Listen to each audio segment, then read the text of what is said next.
Something extraordinary is happening in Washington right now, and it's not coming from the opposition. For the first time, Republicans themselves are pushing back against Donald Trump, quietly moving to block the power he's trying to hold on to at any cost.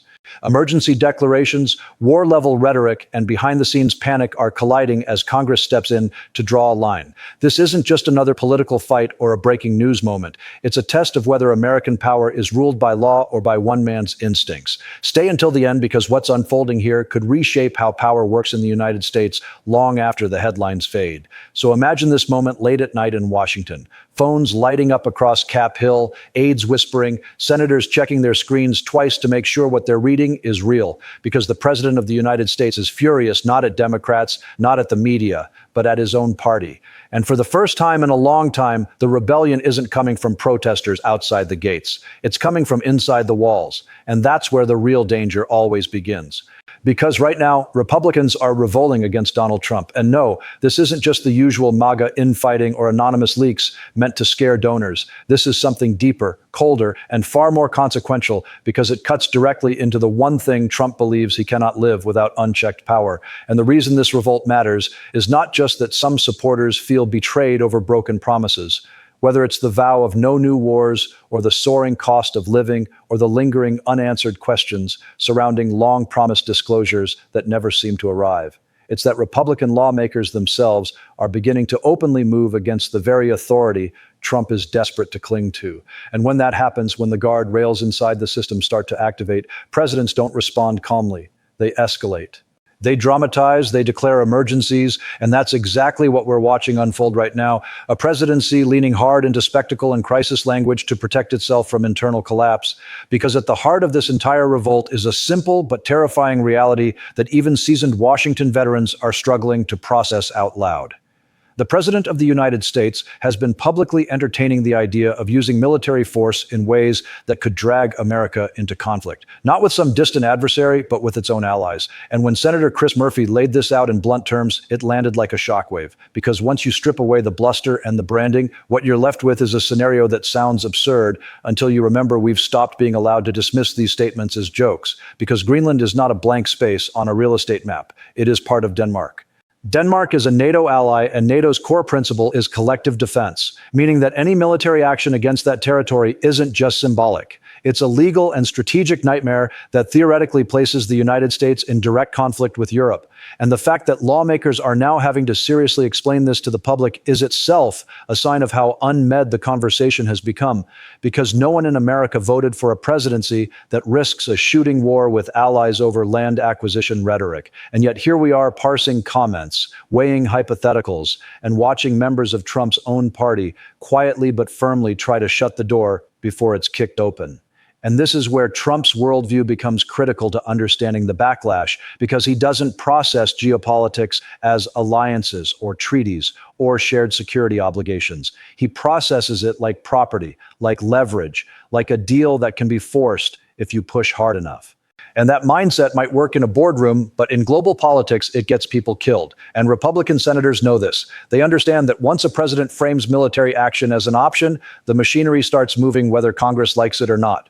Which is why the War Powers Act suddenly became the battlefield, not as an abstract constitutional debate, but as an emergency brake. And when that brake was pulled, when Republicans joined Democrats to advance a resolution limiting the president's ability to act unilaterally, Trump didn't respond with negotiation or persuasion. And he responded with rage, profanity, and threats, because that's what happens when someone who believes power is personal realizes it's actually conditional. And the reported phone call to Senator Susan Collins wasn't just about one vote.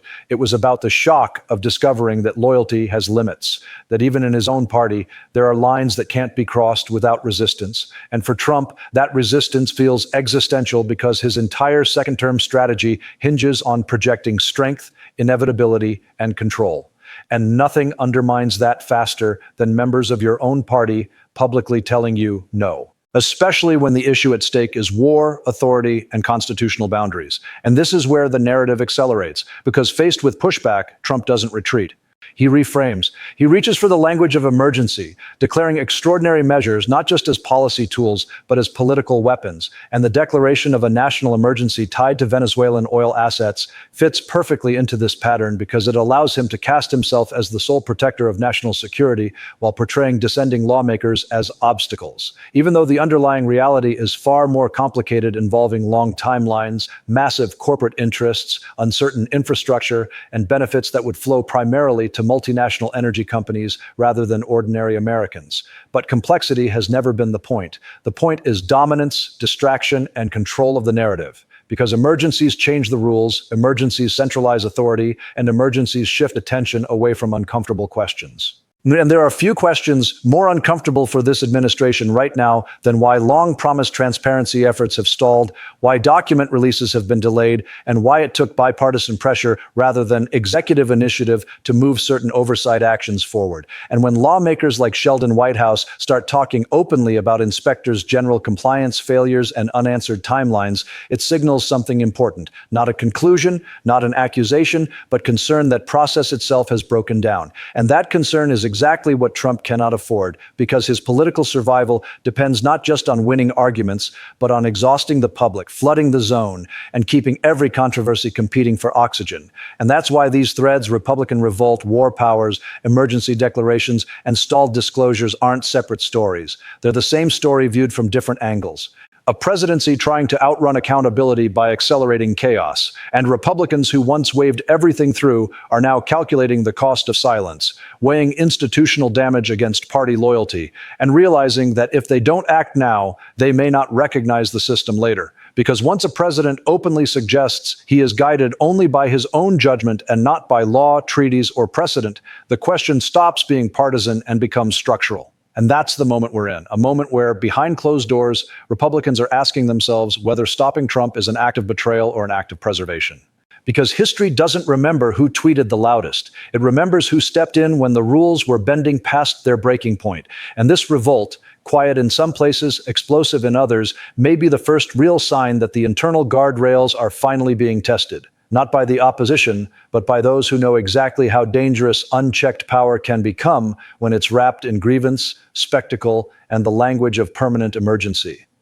And as this internal rebellion deepens, the real story shifts from what Donald Trump is saying publicly to what Republicans are doing privately. Because behind the cameras, behind the social media outrage, and the carefully worded statements, there is a growing recognition among GOP lawmakers that they are no longer dealing with a conventional presidency, but with a leader who sees every institutional limit as a personal insult. And that realization is changing behavior in ways that would have been unthinkable just a year ago. Because when the War Powers Resolution advanced with Republican votes, it wasn't an accident or a momentary lapse in party discipline. It was a calculated move by senators who understand that once the executive branch normalizes unilateral military threats, especially toward allied territory, Congress becomes irrelevant unless it reasserts itself. And that fear is not ideological. It's constitutional because the War Powers Act exists precisely for moments like this, moments when a president's instincts outrun the system's safeguards. And the fact that Trump reacted with profanity, intimidation, and threats of political destruction only reinforce the concern that his decision-making process is driven less by strategy and more by impulse, grievance, and legacy. Obsession and legacy is a critical word here because Trump's fixation on being remembered, on being seen as dominant, transformative, and historically consequential has increasingly collided with the reality that his promises have not translated into stability, prosperity, or restraint. And when the myth of no new wars collapses under the weight of military rhetoric, even loyal supporters begin to fracture. Because wars are not abstractions to voters, they are costs, risks, and consequences.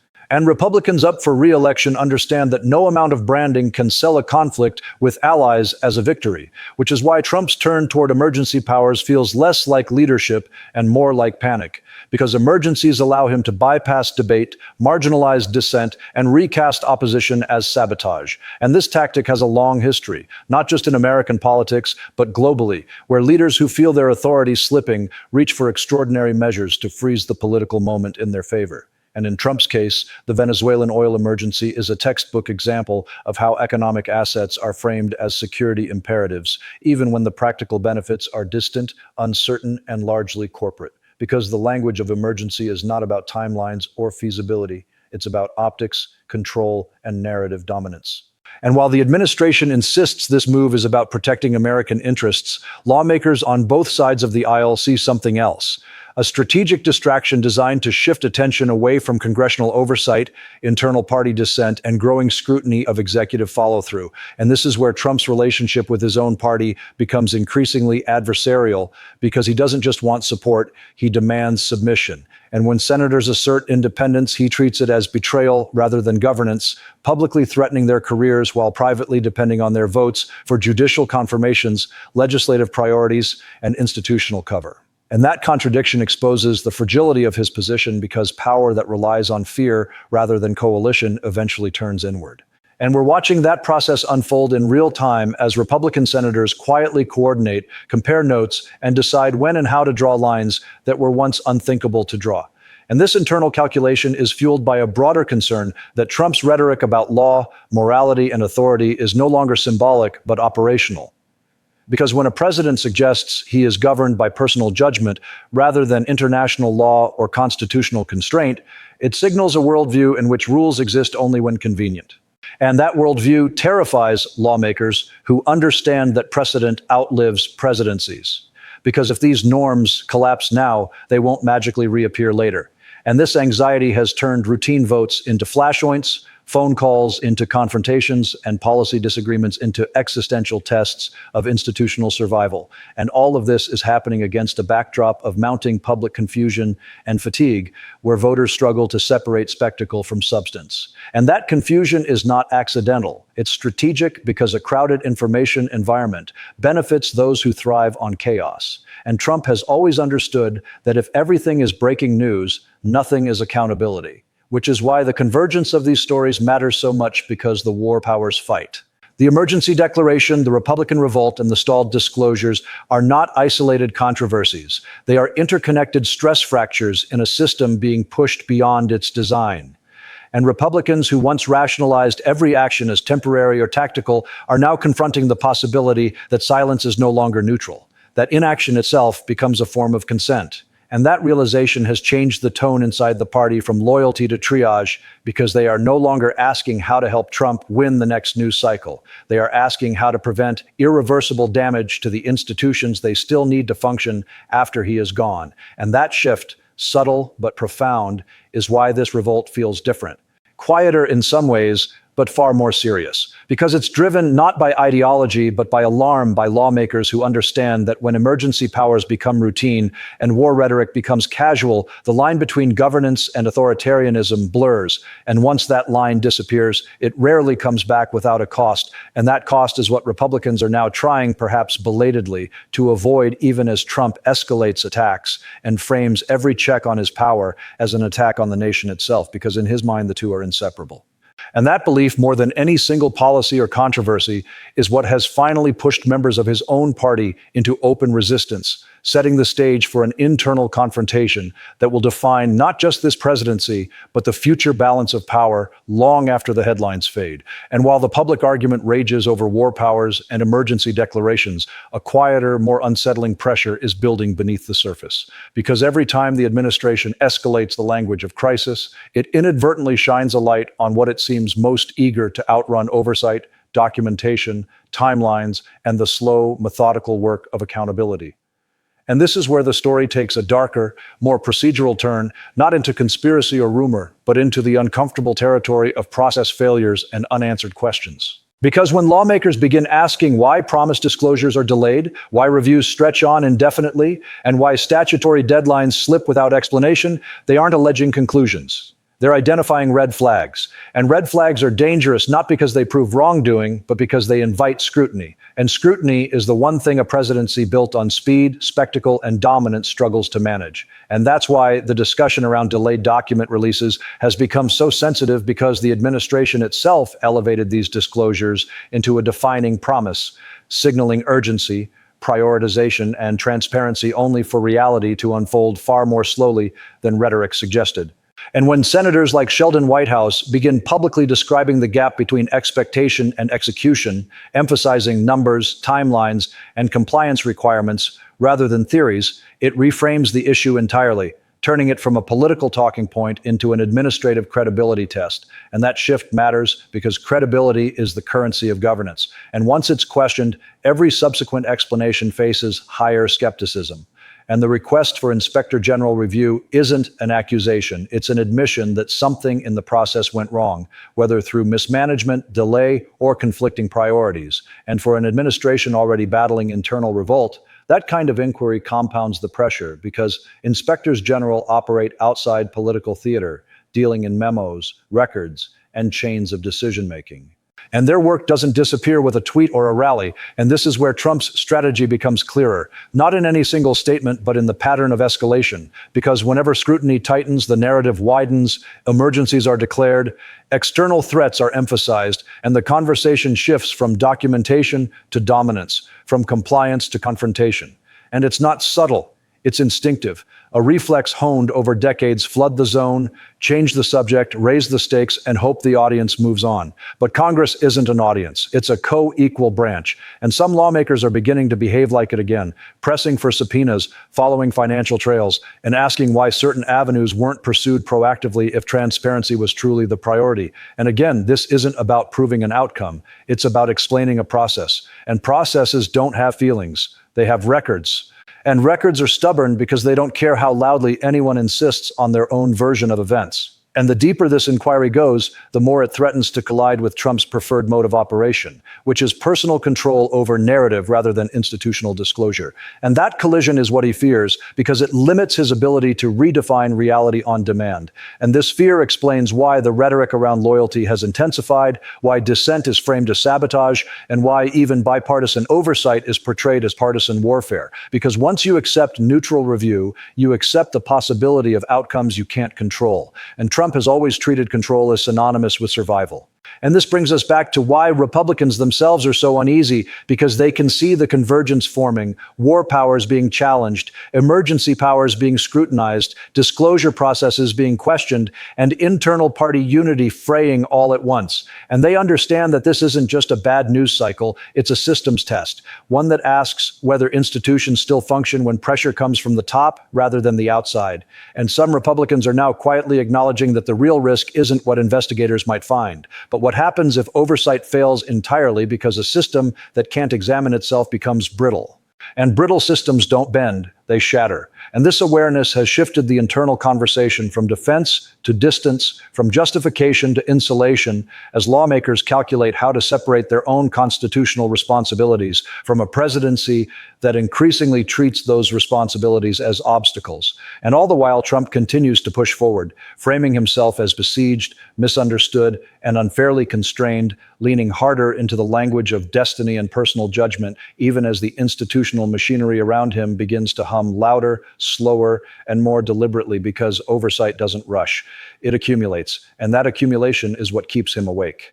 Because no matter how many crises are declared or enemies named, paper trails don't vanish, deadlines don't forget, and processes don't care about loyalty. And that's why this moment feels heavier than previous controversies, because it's no longer about what Trump says or tweets. It's about what he can't fully control. And for a leader whose authority has always flowed from dominating the narrative, the quiet persistence of oversight may be the most destabilizing force he's faced yet, setting the stage for a final confrontation. Not over ideology or elections, but over whether the institutions he governs are still allowed to govern him. And this is where the story ultimately lands. Not in a single vote, not in a single phone call, not even in a single emergency declaration, but in a reckoning that Republicans, Democrats, and the public alike can no longer postpone. Because what we are watching is not just a clash of personalities or a cycle of outrage. It's a stress test of whether American governance still functions when pressure comes from inside the highest office rather than from outside threats. And the reason this moment feels different, heavier, more consequential is that the resistance is no longer purely partisan. It's institutional, it's procedural. It's driven by lawmakers who may disagree on ideology, but increasingly agree on one uncomfortable truth. That power, justified only by personal will, insulated by emergency language, and defended through intimidation, eventually turns against the very system that grants it legitimacy. And Republicans know this, even if they won't all say it out loud, because they understand that today's shortcuts become tomorrow's precedents. And once those precedents exist, they don't belong to one man or one party anymore. They belong to whoever comes next. And that realization has transformed quiet unease into cautious action. Votes cast not for applause, but for restraint. Oversight requests framed not as attacks, but as necessities, and distance created, not out of disloyalty, but out of self-preservation, because history is unforgiving to those who confuse silence with neutrality. And Trump, for all his bravado, senses this shift, which is why his rhetoric has grown sharper, his framing more apocalyptic, and his reliance on emergency powers more pronounced. Because leaders who feel control slipping don't slow down. They accelerate. They raise the stakes. They demand loyalty tests. And they insist that only they can protect the nation from collapse, even as their own actions create the instability they warn against. And that paradox is at the center of this presidency's final act. A leader obsessed with legacy, but increasingly boxed in by process. A party torn between short-term alignment and long-term survival. And institutions forced to choose whether they will be performative or functional when it matters most. And for the audience watching this unfold, the temptation is to treat it as just another chapter in a long-gunning political drama. But that would miss the point entirely, because the real question isn't whether Trump wins the next argument or dominates the next news cycle. It's whether the rules that govern power are still stronger than the people who temporarily hold it. And that question doesn't belong to politicians alone. It belongs to voters, to citizens, to anyone who expects stability rather than spectacle from leadership. And as this revolt continues, as oversight grinds forward, and as emergency narratives collide with constitutional limits, the outcome will tell us something profound about where American democracy actually stands. Not in theory, but in practice. Because systems don't fail all at once. They don't collapse all at once. They erode slowly, pushed, tested, and normalized, until someone finally draws a line. And right now, that line isn't being drawn from the outside, but from within, by Republicans who recognize that stopping a leader from going too far isn't disloyalty, it's duty. Whether that sense of responsibility holds under pressure will shape not only this presidency, but the boundaries every future president inherits. That's why this moment matters, why it deserves more than outrage alone, and why it calls for engagement, scrutiny, and real discussion. Democracy doesn't defend itself. It depends on people willing to stand up for it when doing so is inconvenient, uncomfortable, and politically risky. That defense, whether quiet or public, is the real story unfolding behind the headlines. A story written not by speeches or threats, but by the choices made when power finally encounters its limits. And the world is watching to see whether those limits still hold.